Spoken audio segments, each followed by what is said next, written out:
So, yan, what's up mga puding neto? Siyempre, nandito ako sa Lapit Tayo. Medyo, siyempre, sa hindi nyo matatagpuan. So po, ang ating katanungan about sa mga cheater o paghihigpit sa kanilang mga jowa. Siyempre, nandito yung una, siyempre, tatanungin natin. So, Dominic, yung pagiging mahigpit ba sa'yo ng jowa mo ay okay sa'yo? Medyo. Paano medyo? Yung paano ka ba niya nilalak or paano ka niya Wala nang lock. Paano lock? Ano lang namin. Ano yung pinagbabawal sa iyo, ganun? Hindi nga.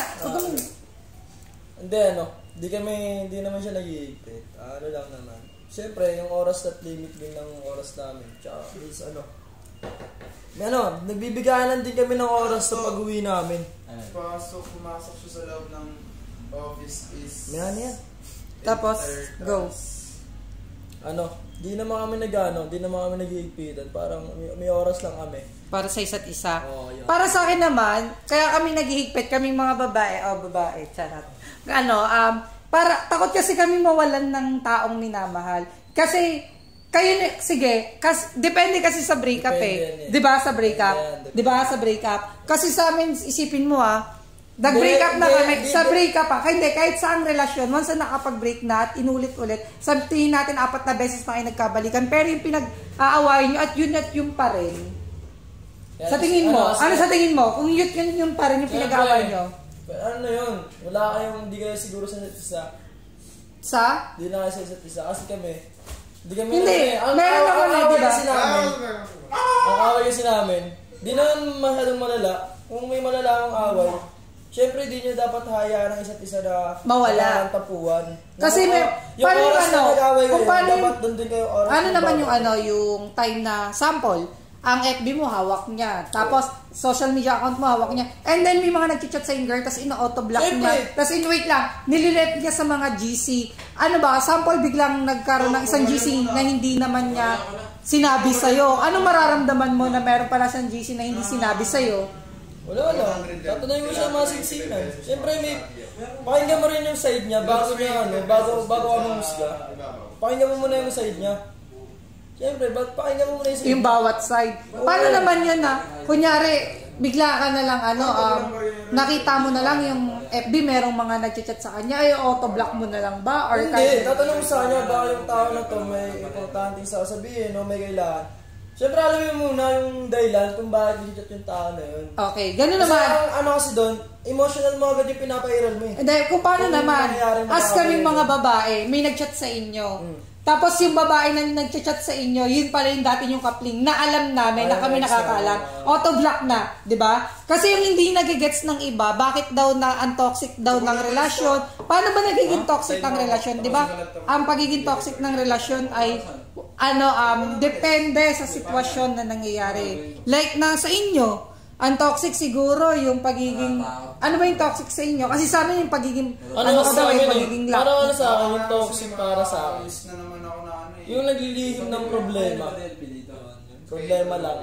Yung problema. Problema lang na siyempre kaya mo nga siya ginawang partner para may kaagapay sa problema na yun. Sa akin naman, tama naman din sa point na yun.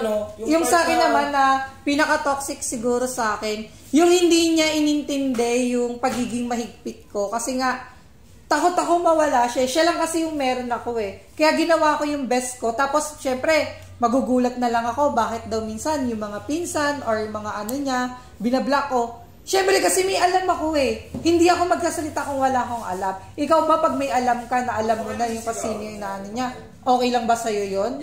Paano mo gagawin? Diba hindi mo na parang... Pero yung usapang pinsan, tsaka mag-alak, bakit may balay mo, may importante yun. Ka-family niya rin naman yung posible. Tama naman. Kaibigan sila, So, okay ba sa'yo na pagsiselosan o depende sa opinion? Depende sa reason. Kung may alam ka na sa bagay na yun, syempre pagbabawalan mo yun. Diba? Kahit ka mag-anak niya, diba? Mga gano'n. Diba? Kaya ako nagalit doon sa part. Tapos sasabihin niya toxic na lang daw yung relationship namin kasi masyado daw akong mahigpit. Hindi naman ako magiging mahigpit kung wala akong nalalaman Ikaw, pag may nalalaman ka ba sa jowa mo na gano'n yung nangyayari, katulad na lang sa iba, something na gano'n. Hindi lang sa akin, maraming tao na gano'n yung nangyayari, yung parang hindi mo mo kamag-anak, hindi mo kapatid, kahit na sino, kamag-anak o kapatid, minsan nare-rape, nagkakaroon ng banyak. Siyempre, iba yung iba yung init ng katawan ng tao. So ikaw, tama ba na minsan na ganun ako? Tangina ko yan. Di ko napapalabasin ko jowa ako ng pag ganun. So, ayun po. Yun yung usapan na maanghang na may... Ikaw naman, Carlo, ano masasabi mo sa ganung usapan? Yung pagiging mahigpit sa mga babae. Ikaw kasi naranasan mo eh. Mahigpit. Parang mahigpit. Mahigpit sa'yo yung jowa mo. Ano, parang nasasakal ka na. Ano ba yung nakakasakal sa inyong mga lalaki? Wala. Ang sa akin naman, ang nakakasakal sa akin sa pagiging lalaki is yung kunyari, yung sa simpleng bagay na magpapaalam ka lang na kunyari, lalabas ka lang, sasama ka sa tropa mo. Yung alam mo yung sa sarili mo, wala ka namang ginagawang masama, tapos pagbabawalan ka. Oo, nandun na tayo sa... isa pa yun. Sa mahigpit ka. Ay, andun na tayo sa overthinker ka na nasa bagay na yon, pero hindi mo na dapat na gawin yung pagbabawalan mo siya na lumabas, sumama sa mga tropa niya, magliwaliw sa buhay niya. Hanggat hindi pa kayo kasal, hanggat wala pa kayong anak, malaya kayo parehas. Tanga!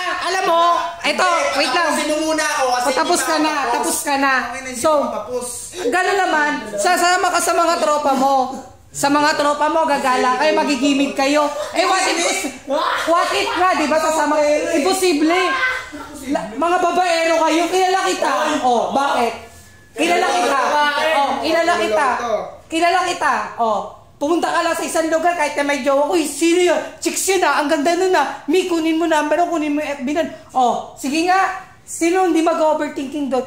Kaya karamihan na sisira, nagkakaroon ng third party dahil sa mga tropa-tropa. Yan ang tatandaan mo. Hayop ka. Kaya kakakampihan ko. Hayop ka! Iba yung nararamdaman namin mga babae. Ha? Ikaw kasi, kayong mga lalaki, gustong-gusto nyo kung ano-anong pinaggagawa nyo. Pag pinagbawalan kayo, galit na galit kayo. Eh, doon nagagawa kayo ng katarantado. Kalaswan mga gago pala kayo. Hindi namin alam kung ano natakbo ng utak nyo. Ayun, syempre, panalo tayo. This is my vlog, my video. So, ayan, panalo tayo, girls. Hindi sila mananalo kasi first of all, sila naman yung may mali. First of all, hindi kita niloko. So, sarili mo lang naman ang ginagawa mong bobo. Hindi. Ganun talaga ang relasyon. May mga toxic. Hindi naman sa panahon. Iba sa amin Sa amin kasi, hindi kami naghihipitan. Parang may time lang dapat kami nakauwi. Siyempre, tama yung sinabi mo, Sugi. Nakakagawa kami ng pagkakamali. Pero ibang pagkakamali, nananapak kami pag lasing. Hindi sila nananapak, nang bababae sila. So, yun lang.